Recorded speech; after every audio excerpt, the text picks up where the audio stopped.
कहानी की शुरुआत होती है घने जंगल के बीचों बीच एक बड़ी नदी से, जहां जेफ नाम का एक आदमी अपने कुछ साथियों के साथ इसी नदी में आगे की तरफ बढ़ रहा होता है। ये लोग सांपों को पकड़कर उसे शहर में बेचा करते थे, लेकिन आज ये लोग जिस जगह सांप पकड़ने जा रहे थे वो जगह बहुत ज्यादा खतरनाक थी। यहाँ बोट का कैप्टन भी जेफ से कहता है कि जिस जगह तुम लोग जा रहे हो वो जगह श्रापित है और जहरीले सांपों से भरी हुई है, और मैंने सुना है कि वहाँ क्रिम्सन नाम का एक बहुत ही बड़ा एनाकोंडा रहता है। जो भी उस जगह पर जाता है वो एनाकोंडा उसे मार देता है। लेकिन जेफ मुस्कुराते हुए बोट के कैप्टन से कहता है कि बस तुम मुझे वहां तक पहुंचा दो, वहां तुम्हें तुम्हारे पैसे मिल जाएंगे और तुम अपनी बोट को लेकर वापस आ जाना। जेफ सांपों को पकड़ने का एक एक्सपर्ट शिकारी था और आज जेफ खास उस क्रिम्सन एनाकोंडा को पकड़ने के लिए इस जंगल में आया था। कुछ देर बाद ये लोग उस जगह तक पहुंच जाते हैं और यहाँ बोट का कैप्टन जेफ से ज्यादा पैसे मांगने की डिमांड करता है, क्योंकि ये एक बहुत खतरनाक जगह थी और यहाँ तक किसी को पहुंचाना एक बहुत ही बड़ा रिस्की काम था। जेफ भी इनकार नहीं करता और वो जेब से पैसे निकालकर उसे दे देता है। लेकिन जैसे ही बोट का कैप्टन पैसे लेने के लिए दोनों हाथ आगे बढ़ाता है, तब जेफ जानबूझकर पैसे नीचे गिरा देता है, जिसे खुशी खुशी बोट का कैप्टन उठाने लगता है। पैसे उठाने के बाद जब वो मुस्कुराते हुए जेफ की तरफ देखता है, तब जेफ उसके गले में चाकू घोंपकर उसे मार देता है और बेरहमी से उसका गला काटकर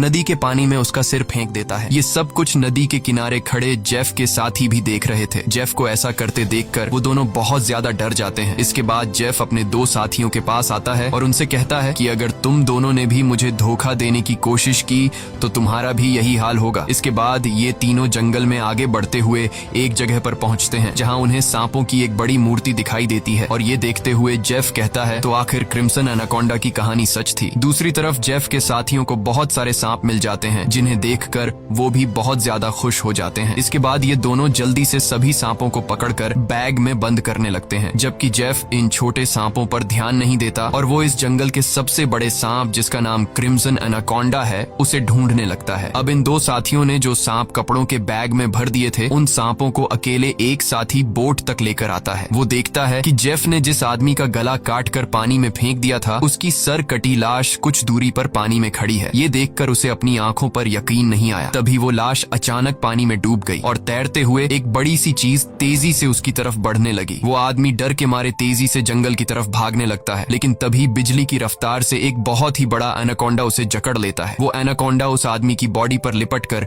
उसकी हड्डियां तोड़ देता है और अपना बड़ा सा मुंह खोलकर उसे खाने लगता है। दूसरी तरफ हम उस आदमी के दूसरे साथी को देखते हैं, जो सांपों से भरे एक बैग को लेकर जंगल में आगे की तरफ बढ़ रहा होता है। तभी वो अचानक एक जगह पर रुककर कुछ ऐसा देख लेता है जिससे वो बहुत ज्यादा डर जाता है। असल में उसने उसी बड़े एनाकोंडा की बॉडी को रेंगते हुए देख लिया था। जैसे ही वो एनाकोंडा एक पेड़ पर चढ़ रहा था, तो उसके पेट को देखकर साफ लग रहा था कि उसने किसी इंसान को जिंदा निगल लिया है। अब इससे पहले कि वो आदमी अपनी जान बचाकर भाग पाता, तभी वो एनाकोंडा उसके साथी की लाश को उगल देता है। इसके बाद वो सांप उस आदमी को भी पकड़ लेता है। वो सांप उस आदमी को जकड़कर जोर से दबाता है और पेड़ से लिपटकर उस आदमी को भी खाने लग जाता है। ये सब कुछ ही दूर से जेफ भी देख रहा होता है और ये देखकर जेफ अपने साथी को बचाने के बजाय खुश हो रहा था, क्योंकि जेफ भी यही चाहता था कि कोई उस सांप का चारा बन जाए और जब चारे को खाते समय सांप का ध्यान भटक जाए, तब जेफ सांप को बेहोश करके मार दे। इसके बाद जेफ अपना शॉटगन निकालकर सांप को बेहोश करने ही वाला था कि तभी अचानक जंगल के सभी जानवर और बर्ड्स शोर मचाने लगे, जिनकी आवाज सुनते हुए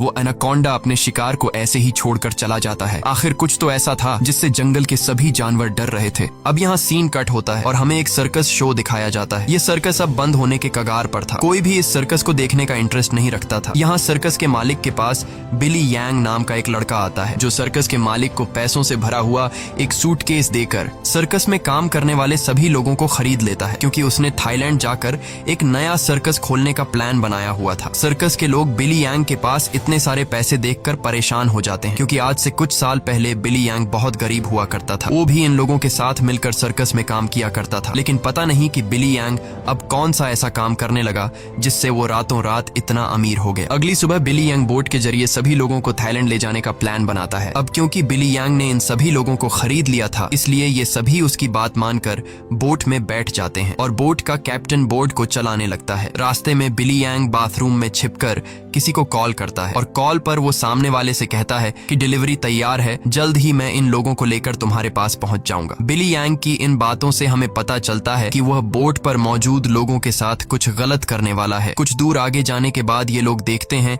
कि आगे का रास्ता बंद है, जहां लकड़ी और कई सारे कंटेनर्स रखकर किसी ने रास्ता रोक दिया था। तब बोट का कैप्टन कहता है कि हम दूसरे रास्ते से जा सकते हैं, लेकिन उस रास्ते से जाते हुए हमें थाईलैंड पहुंचने में बहुत टाइम लगेगा। इसलिए बिली यांग को कैप्टन का आइडिया पसंद नहीं आता। वो कैप्टन को धमकी देता है कि जो भी हो हमें वक्त पर थाईलैंड पहुंचना है, क्योंकि वहां हमारा शो है जिसके पैसे मैं एडवांस ले चुका हूं। अगर हमने शो नहीं किया तो हम बर्बाद हो जाएंगे। कैप्टन कहता है कि अगर तुम लोग लंबे रास्ते से नहीं जाना चाहते तो फिर हमारे पास यही एक रास्ता है। वह कहता है कि हम इन सारी चीजों को बॉम्ब से उड़ा देंगे और अपना रास्ता बनाकर यहाँ से निकल जाएंगे। बिली यांग को कैप्टन की बात ठीक लगती है और वो इसके लिए तैयार हो जाता है, लेकिन उन्हें पता नहीं था कि ये लोग कितनी बड़ी गलती करने जा रहे हैं। इसके बाद ये लोग कंटेनर्स के पास बॉम्ब रखते हैं और फिर उन्हें रिमोट से उड़ा देते हैं। ऐसा करने से उनका रास्ता तो साफ हो गया, लेकिन धमाके की वजह से ढेर सारे सांप उनके बोट पर गिर जाते हैं, क्योंकि उन सभी कंटेनर्स में सांप भरे थे। डर के मारे ये लोग यहाँ वहाँ भागने लगते हैं। अब पूरी बोट सांपों से भर चुकी थी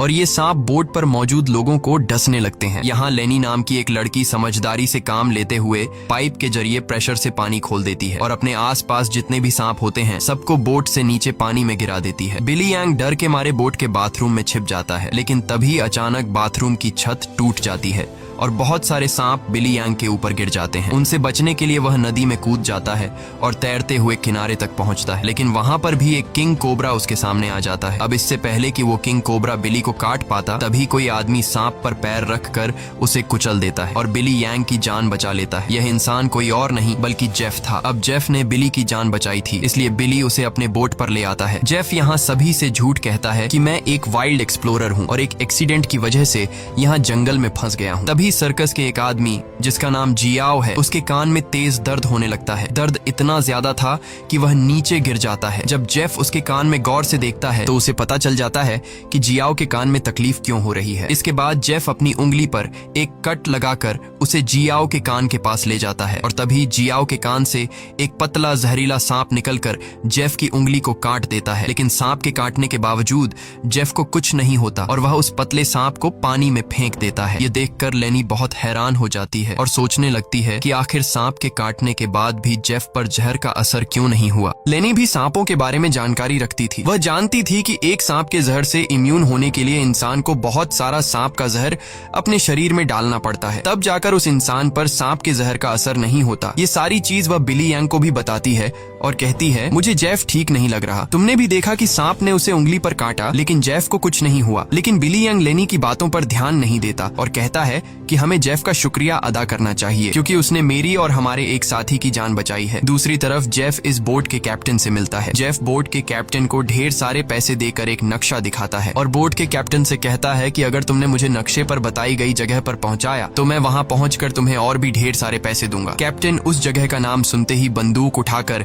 जेफ पर तान देता है। वह कहता है कि अगर दोबारा तुमने वहां जाने की बात की तो मैं तुम्हें गोली मार दूंगा। दरअसल कैप्टन भी उस जगह के बारे में जानता था कि वहां एक बहुत ही खतरनाक क्रिम्सन नाम का एनाकोंडा रहता है। यह सुनकर जेफ वहां से चला जाता है। कैप्टन बोट में बैठकर मछलियां पकड़ने लगता है, लेकिन तभी हम देखते हैं कि कैप्टन जिस फिशिंग रॉड से मछलियां पकड़ रहा था वह फिशिंग रॉड नीचे से कोई जोर से खींचता है, जिसकी वजह से वह फिशिंग रॉड कैप्टन के हाथ से छूटकर नीचे गिर जाती है। अब कैप्टन उस फिशिंग रॉड को उठाने के लिए नीचे झुकता है, लेकिन तभी उसे कोई पानी में नीचे खींच लेता है। दरअसल कैप्टन को किसी और ने नहीं बल्कि जेफ ने पानी में नीचे खींचा था। कैप्टन को मारने के बाद जेफ कैप्टन की बॉडी को उस जंगल में मौजूद एनाकोंडा को बुलाने के लिए चारे के तौर पर इस्तेमाल करता है। कुछ देर बाद सभी कैप्टन को ढूंढने लगते हैं, लेकिन बोट का कैप्टन उन लोगों को कहीं पर भी नहीं मिलता। लेनी को जेफ पर शक होने लगता है कि कहीं जेफ ने उसे मार तो नहीं दिया। वह जेफ से पूछती है कि कैप्टन कहाँ है, लेकिन जेफ कहता है कि मुझे कैप्टन के बारे में कुछ भी नहीं पता। वह यह भी कहता है कि यह जंगल है, यहाँ इंसानों का गायब होना आम बात है। तभी अचानक पूरे जंगल में एक अजीब सा शोर छा जाता है। जंगल के सभी परिंदे और जानवर शोर मचाकर भागने लगते हैं। तभी एकदम से उन सबको पानी में कुछ अजीब सी हलचल सुनाई सुनाई देती है। एक साथी कहता है कि यह आवाज कैसी है। तब जेफ खुश होकर कहता है कि कुछ बड़ा आने वाला है। जेफ की खुशी से ये साफ जाहिर हो रहा था कि जैसे वह इस आने वाले खतरे का इंतजार कर रहा था। तभी हम देखते हैं कि नदी की गहराई में एक बहुत ही बड़ा एनाकोंडा जेफ के लगाए जाल की तरफ बढ़ रहा है। जेफ का लगाया हुआ फिशिंग रॉड जोरों से नीचे की तरफ खींचता है। अब जेफ एनाकोंडा को पकड़ने के लिए फिशिंग रॉड को पकड़ने की कोशिश करता है, लेकिन वह एनाकोंडा इतनी आसानी से जेफ के जाल में कहां फंसने वाला था। तभी वह एनाकोंडा उनके सामने आ जाता है। यह एनाकोंडा आकार में बहुत बड़ा और बेहद डरावना था, जिसे देखकर सबके गले में सांसें अटक जाती हैं। जेफ ने जो फिशिंग रॉड की रस्सी पकड़ी हुई थी, एनाकोंडा उस रस्सी को जोर से खींचता है, जिससे जेफ नीचे पानी में गिर जाता है। वह एनाकोंडा जेफ को पानी में इधर उधर पटकने लगता है, लेकिन जेफ इतनी आसानी से हार मानने वाला नहीं था। वह खुद को बचाने के लिए तैरते हुए उसी नदी में मौजूद एक छोटी बोट पर चढ़ जाता है और एनाकोंडा को पकड़ने वाले जाल की रस्सी को उसी बोट से बांध लेता है। अब वह बोट पर खड़े होकर एक नुकीले औजार से उस एनाकोंडा पर वार करता है, लेकिन उस वार से एनाकोंडा पर कुछ ज्यादा असर नहीं होता। एनाकोंडा जेफ को पकड़ लेता है। वह एनाकोंडा जेफ के साथ साथ उस बोट के ऊपर लिपटकर नीचे पानी में डुबो देता है। दूर खड़े ये लोग यह सब कुछ देख रहे थे और उन्हें लगता है कि जेफ मारा गया, लेकिन अगले ही पल जेफ तैरता हुआ पीछे से वापस बोट में आ जाता है। ये देखकर सभी लोग हैरान रह जाते हैं। अब जेफ फिर से पानी में एनाकोंडा ढूंढने लगता है, लेकिन उसे नहीं पता था कि एनाकोंडा अब पानी में नहीं बल्कि उसके पीछे बोट की छत पर है। एनाकोंडा सबके सामने अपने मुंह से कैप्टन की बॉडी को उगल देता है। ये देखकर बोट पर सभी लोग बहुत डर जाते हैं। ये लोग एनाकोंडा से खुद को बचाने के लिए इधर उधर भागने लगते हैं। वह एनाकोंडा कमरे में बंद सर्कस के दो साथियों को मारने ही वाला था कि तब भी पीछे से जेफ हाथ में एक नुकीला औजार लिए एनाकोंडा पर हमला कर देता है, जिससे एनाकोंडा और भी ज्यादा गुस्सा हो जाता है और अब एनाकोंडा जेफ की तरफ बढ़ने लगता है। लेकिन जेफ एनाकोंडा से खुद को बचाते हुए उससे छिप जाता है, मगर एनाकोंडा भी जेफ का पीछा नहीं छोड़ता। वह जेफ को ढूंढने के लिए बोट के अंदर घुस जाता है, जहां बोट के अंदर सर्कस के बाकी लोग भी छिपे हुए थे। लकीली एनाकोंडा बिली और डायना को देख नहीं पाता। वह उनके ऊपर से रेंगते हुए खिड़की से होकर बोट से बाहर निकल जाता है। ये सभी लोग बोट के कोने कोने में छिपे हुए थे। एनाकोंडा इन लोगों को ढूंढते हुए जब बाथरूम की तरफ जाता है तो वह एक बच्चे और जियाओ को देखता है। एनाकोंडा तुरंत उन दोनों पर हमला कर देता है, लेकिन यह दोनों खुद को बचाते हुए वहां से निकल जाते हैं। अब उनके पास लेनी भी पहुंच जाती है। जैसे ही एनाकोंडा लेनी पर हमला करता है, तब जियाओ समझदारी से काम लेते हुए एनाकोंडा के सिर के आगे एक मटका लाता है, जिससे एनाकोंडा का सिर मटके के अंदर फंस जाता है। मटके से अपना सिर निकालने के लिए एनाकोंडा तड़पने लगता है और इसी हलचल में यहाँ पर केरोसिन ऑयल का गैलन गिर जाता है। एनाकोंडा अपने सिर से मटके को निकालने के लिए पूरी तरह से बेकाबू हो जाता है। वह यहाँ वहां खुद को मारता है और आखिर में वह अपने सिर को बोट से पटक कर मटके को तोड़ देता है, जिससे उसका सिर आजाद हो जाता है। लेकिन आजाद होते ही पीछे से जेफ एनाकोंडा के गले में रस्सी का फंदा डाल देता है। इससे पहले कि जेफ उस एनाकोंडा को पकड़ पाता, तभी नीचे केरोसिन ऑयल गिरने की वजह से बोट में आग लग जाती है और आग धीरे धीरे बढ़ते हुए बोट में रखे बमों तक पहुंच जाती है, जिससे बोट में ब्लास्ट होने लगते हैं। तभी बोट में एक बहुत ही बड़ा ब्लास्ट होता है। अब बोट पर मौजूद सभी लोग खुद को बचाने के लिए पानी में कूद जाते हैं, लेकिन जेफ ने एनाकोंडा के गले में रस्सी बांधी थी, जिस वजह से वो भाग नहीं पाता और आग में जलकर मर जाता है। ये लोग जैसे तैसे तैरते हुए नदी के किनारे तक पहुंच जाते हैं। जहाज को जलता देखकर बिली यांग रोने लगता है। वह इस वजह से रोता है कि ये लोग अब समय पर थाईलैंड नहीं पहुंच पाएंगे। सर्कस के बाकी लोग बहुत ज्यादा डरे हुए थे, क्योंकि ये सभी जंगल के बीचों बीच थे और अब उनके पास वापस जाने के लिए बोट भी नहीं था। लेनी समझ चुकी थी कि इन सब का जिम्मेदार जेफ है। उसने इनके जहाज को एक जाल के तौर पर इस्तेमाल किया। वह जेफ से कहती है, अगर तुमने ऐसा न किया होता तो यह इतना बड़ा खतरा हम पर न आता। जेफ जवाब में कहता है कि तुम लोग जानते भी हो कि इस एक एनाकोंडा की कीमत कितनी है। अगर तुम लोगों ने इसे पकड़ने में मेरा साथ दिया होता तो आज हम सब करोड़पति होते। पैसों का नाम सुनते ही बिली यांग की आंखें चमक उठती हैं। वह थाईलैंड जाने का प्लान कैंसिल कर देता है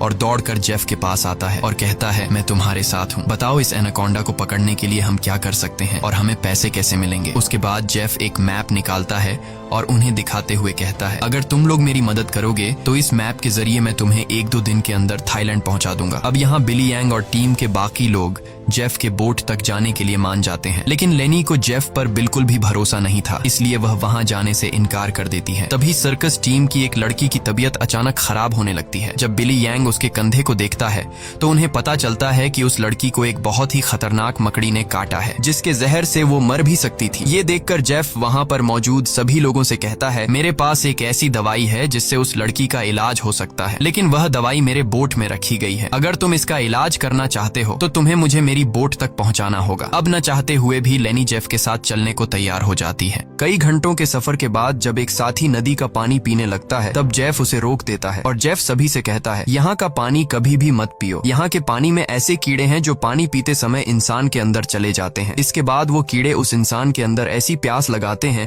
कि वो पानी पीते पीते खुद को नदी में डुबाकर मार देता है। रास्ते में इन लोगों को भूख लग जाती है। तब जेफ पास के पत्थरों से एक सांप पकड़ता है और फिर ये लोग सांप का जहर निकालकर उसे पकाते हैं और उसे खाकर गुजारा करते हैं। इसके बाद ये लोग फिर से अपना सफर जारी रखते हैं। कुछ देर बाद रात हो जाती है। रात को ये लोग पहाड़ के एक सुरंग में रुकते हैं जहाँ ये लोग आग जलाते हैं और जेफ साइड पर बैठा अपनी मैप पर बने हुए एनाकोंडा को देख रहा था। जेफ उस समय के बारे में सोचता है जब वो एनाकोंडा उसके सामने आया था। वो एनाकोंडा जेफ को मारने ही वाला था, लेकिन जेफ समझदारी से काम लेते हुए एक लकड़ी की बॉक्स में खुद को छुपा देता है। वो बॉक्स एक ढलान में रखी हुई थी, इसलिए जेफ बॉक्स को धक्का देकर रगड़ते हुए नीचे नदी तक पहुंच जाता है। अब जेफ इस बॉक्स से खुद को निकालने की कोशिश तो करता है, लेकिन बदकिस्मती से जेफ उस बॉक्स में हमेशा के लिए बंद हो गया और काफी समय तक जेफ उसी बॉक्स में फंसा रहा। इसके बाद ये लोग आते हैं। इन लोगों ने रास्ता खोलने के लिए डायनामाइट लगाकर कंटेनर तोड़ दिए, जिसमें से जेफ बाहर निकल गया और उनके साथ मिल गया। सीन फिर से प्रेजेंट में आता है जहाँ जेफ इस मैप को देख रहा था। तभी बिली यांग उसके पास आता है और कहता है, तुम उसी एनाकोंडा को पकड़ना चाहते हो ना? जेफ कहता है, हाँ, ये एक बहुत ही बड़ा एनाकोंडा है, एक ऐसा एनाकोंडा जो इस पूरे जंगल का राजा है। यहाँ के सभी जानवर इस एनाकोंडा से डरते हैं। इसने दुनिया के बड़े बड़े शिकार किए हैं, यहाँ तक कि इसने अपने ही जैसे बड़े बड़े एनाकोंडा को मार गिराया, और अगर हम उसे पकड़ने में कामयाब हुए तो हम रातों रात मिलियनेयर बन जाएंगे। पैसों का सुनते ही बिली यंग कहता है, मैं आपके साथ उस एनाकोंडा को पकड़ने के लिए तैयार हूँ। अब काफी रात हो जाती है और ये सभी लोग सो जाते हैं। तभी सर्कस के एक साथी की किसी अजीब सी आवाज से आंख खुलती है। वो देखता है कि उसका भाई यहाँ नहीं है। अपने भाई को ढूंढते हुए वो उस सुरंग से बाहर आया और उसे ढूंढते हुए नदी के पास जाता है, जहाँ वो देखता है कि उसका भाई अपने आप को नदी के पानी में डुबाने की कोशिश कर रहा है। ये आदमी उसे ऐसा करने से रोकता है, पर उसका भाई इसकी कोई बात नहीं सुनता। और तब वो देखता है कि उसके भाई की नाक से कुछ अजीब से कीड़े निकल रहे हैं, जिसे देखकर वो समझ जाता है कि इसने इस नदी का पानी पी लिया है। जो कि जेफ ने बताया भी था कि इस नदी का पानी पीने के बाद उस पानी के अंदर मौजूद कीड़े उस इंसान को इतनी प्यास लगा देते हैं कि वो इंसान खुद को उस पानी के अंदर डुबाने पर मजबूर हो जाता है। और ठीक ऐसा ही होता है। अपने भाई को मरा हुआ देखकर ये आदमी बहुत ज्यादा रोता है और वापस सुरंग में आ जाता है। अगली सुबह ये लोग दोबारा अपने सफर पर निकल जाते हैं। कई घंटों का सफर तय करने के बाद ये लोग एक नदी के पास पहुंच जाते हैं और अब इन लोगों को अपनी मंजिल तक पहुंचने के लिए उस नदी में से होते हुए पैदल जाना पड़ेगा। अब ये लोग पहले तो उस नदी में उतरने से काफी ज्यादा डर रहे थे, लेकिन कोई दूसरा रास्ता न होने की वजह से मजबूरन इन लोगों को उस नदी में उतरना पड़ता है। थोड़ा ही आगे जाने के बाद अचानक एक लड़का नीचे की तरफ इशारा करता है और हम देखते हैं कि इन लोगों को एक बड़े एनाकोंडा ने चारों तरफ से घेर लिया है। इनका एक साथी जिसका भाई रात को ही मरा था, वह डर के मारे सबके पीछे आ रहा था, लेकिन तभी पीछे से एक बड़ा एनाकोंडा उस पर हमला कर देता है और उसे बुरी तरह से जकड़ लेता है। लेनी उसकी मदद करने के लिए आगे बढ़ती है, पर वह ज्यादा कुछ नहीं कर पाती क्योंकि उसके पहुंचने से पहले ही एनाकोंडा उस आदमी की हड्डियों को तोड़ चुका था और फिर वह एनाकोंडा उस आदमी को अपने साथ पानी में डुबा देता है। अब ये लोग अपनी जान बचाने के लिए नदी में आगे की तरफ भागने लगते हैं। कुछ देर बाद आखिर ये सब लोग जेफ की बोट तक पहुंच जाते हैं, जहां जेफ अपने वादे के मुताबिक उन लोगों को उस लड़की के लिए एंटीडोट दे देता है जिसे कंधे पर जहरीली मकड़ी ने काटा था। अब यहाँ से थाईलैंड की जमीन भी काफी करीब थी और ये सभी थाईलैंड जाने के लिए निकलते हैं, लेकिन तभी जेफ उन लोगों को रोक देता है। दरअसल जेफ इसलिए इन लोगों को इस जगह पर लाया था ताकि वो इन लोगों को चारे की तरह इस्तेमाल कर सके। जेफ उन सब लोगों से कहता है कि मैं तुम सब लोगों को वादे के मुताबिक सही सलामत यहाँ तक ले आया हूँ, लेकिन अब तुम लोगों को भी अपना वादा पूरा करना होगा, तुम्हें मेरी मदद करनी होगी। तब वो छोटा बच्चा जेफ से कहता है कि अगर तो तुम्हारी ये मदद उस एनाकोंडा से जुड़ी है तो हम तुम्हारी कोई मदद नहीं करेंगे। इनकी ये बातें सुनते ही जेफ अपनी बंदूक निकाल लेता है और बिली यांग भी चाकू निकालकर उसका साथ देने लगता है। बिली यांग सभी से कहता है कि जेफ जो भी कह रहा है तुम्हें उसकी बात माननी चाहिए। यहाँ लेनी कहती है कि तुम लोग पागल तो नहीं हो गए हो, उस एनाकोंडा को पकड़ना बहुत मुश्किल है, क्यों तुम लोग अपनी जान से हाथ धोना चाहते हो? जेफ कहता है, हाँ तुम ठीक कह रही हो, उस एनाकोंडा को पकड़ना मुश्किल तो है पर नामुमकिन नहीं, क्योंकि उस एनाकोंडा को खाते हुए जब उसका ध्यान भटक जाए तब उसे पकड़ा जा सकता है। उसके बाद बिली यांग और जेफ सर्कस टीम के 2 लोगों को रस्सी से बांधकर सांप का चारा बनाते हैं। वह बच्चा बिली यांग से कहता है, तुम ऐसा क्यों कर रहे हो? सोचो अगर हम लोग मर गए तो तुम्हारी सर्कस में कौन परफॉर्म करेगा? ये सुन सुनकर बिली यांग जोर जोर से हंसने लगता है और उस बच्चे से कहता है कि क्या तुम लोगों ने कभी सोचा नहीं कि मैं इतनी जल्दी कुछ ही सालों में इतना अमीर कैसे हुआ? अरे पागलो, मैं तुम लोगों को थाईलैंड में सर्कस के लिए थोड़ी लेके जा रहा था। मैं तो तुम्हारी बॉडी के ऑर्गन्स को बेचकर बहुत सारा पैसा कमाने वाला था और यही मेरा बिजनेस है। लेकिन अब देखो, मैंने अपना प्लान चेंज कर दिया। अब मैं जेफ के साथ मिल गया हूँ क्योंकि मैं जानता हूँ कि तुम्हारे बॉडी पार्ट्स से भी ज्यादा पैसे मुझे ये एनाकोंडा दे सकता है।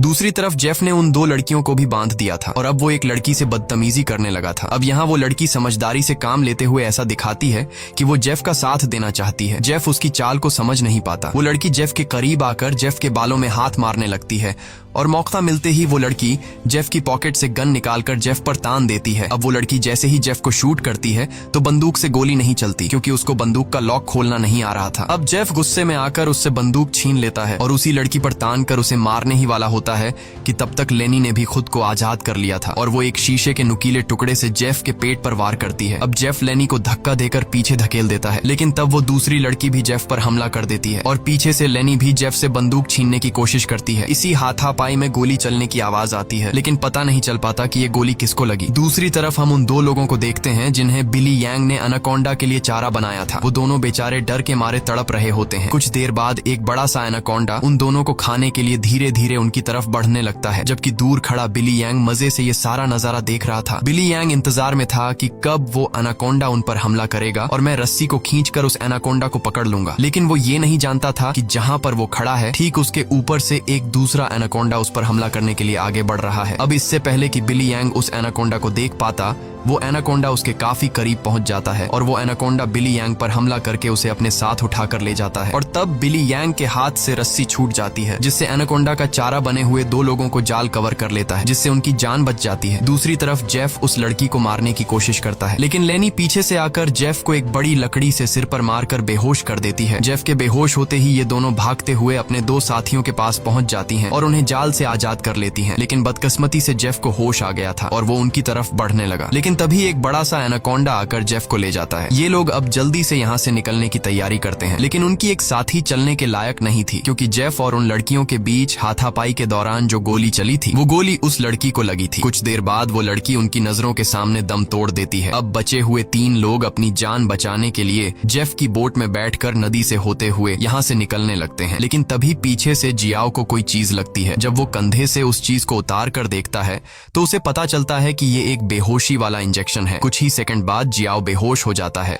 और जियाओ को बेहोश करने वाला कोई और नहीं बल्कि जेफ ही था, यानी उस एनाकोंडा के हमले से भी वो बच गया था और उसने एनाकोंडा का सिर काटकर उसे मार दिया था। अब जेफ उन तीनों को पकड़कर एनाकोंडा के चारे के लिए बांध देता है और उनके चारों तरफ तेज धार वाली लोहे की तार बांध देता है और साथ में वहां पर खून भी छिड़क देता है, जिसके बाद वो उनके जाल की रस्सी को पकड़कर यहाँ से कुछ दूर खड़ा हो जाता है। कुछ देर बाद कई सारे एनाकोंडास खून को सूंघते हुए उन तीनों की तरफ बढ़ने लगते हैं। ये तीनों बहुत ज्यादा डरे हुए होते हैं और उनको अपनी मौत आंखों के सामने नजर आ रही होती है। ये सभी एनाकोंडास उन तीनों को मारने के लिए उनके काफी करीब पहुंच जाते हैं, लेकिन तभी एक बार फिर से जंगल के सभी जानवर शोर मचाकर भागने लगते हैं और यहाँ पर मौजूद सभी एनाकोंडास भी किसी को देखकर एक एक करके भागने लगते हैं। लेकिन एक एनाकोंडा अभी भी उन तीनों को मारने के लिए रुका हुआ था, पर तभी वहां पर क्रिम्सन एनाकोंडा आ जाता है और वो उस अकेले रुके हुए सांप पर हमला करके उसे एक ही झटके में मार देता है। यहाँ हम उस क्रिम्सन एनाकोंडा को